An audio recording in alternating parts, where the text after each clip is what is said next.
V zásade tradične sme mali k dispozícii dve alternatívy, ku ktorým pribudla tretia, ako za chvíľku poviem, v posledných mesiacoch. Tie dve alternatívy boli buď tzv. Analgosedácia, čo je také hlboké utlmenie, my to voláme na bezručke aj veselé injekcie, kedy ten pacient dostane lieky na utlmenie proti bolesti a to vyšetrenie prespí, tak premátoží, jedným okom na nás pozerá. Veľmi často si nepamätá vyšetrenie v také veľmi príjemnej nálade, pretože tie lieky proti bolesti obsahujú aj opiaty, takže človek je taký veselý. A zvyčajne tieto lieky úplne odstránia ten diskomfort počas vyšetrenia. V niektorých prípadoch je možné použiť druhú metódu, ktorým je vlastne celková anestézia alebo narkóza, kedy ten pacient za pomoci anesteziológa dostane zvyčajne do žily silné lieky, ktoré ho naprosto uspia. Upadne do bezvedomia, do narkózy, sleduje ho anesteziologický tím.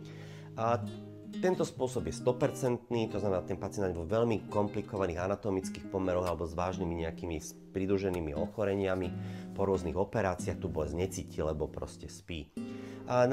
Je to samozrejme náročnejšie vyšetrenie, potrebné predoperačné vyšetrenie, stojí to nejakú korunu viacej, ale je to 100% forma, ako ten pacient nepociťuje žiadnu bolesť počas vyšetrenia.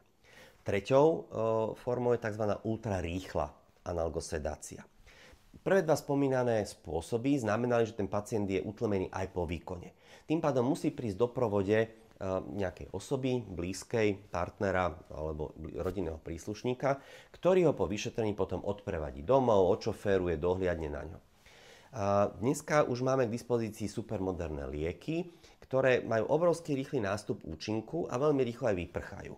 Takzvaná ultrarýchla analgosedácia, čo znamená, že ten pacient počas výkonu je v hlbokej analgosedácii, nepamätá si, nevníma, je zrelaxovaný, veselý a do 10-20 minútach po výkone ten účinok tých liekov vyprchá, na 90% vyprchá.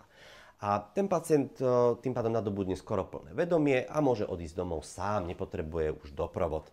Nemôže šoferovať to v žiadnom prípade, ani v tých prvých dvoch, ani v tých druhých, ale odchádza domov sám.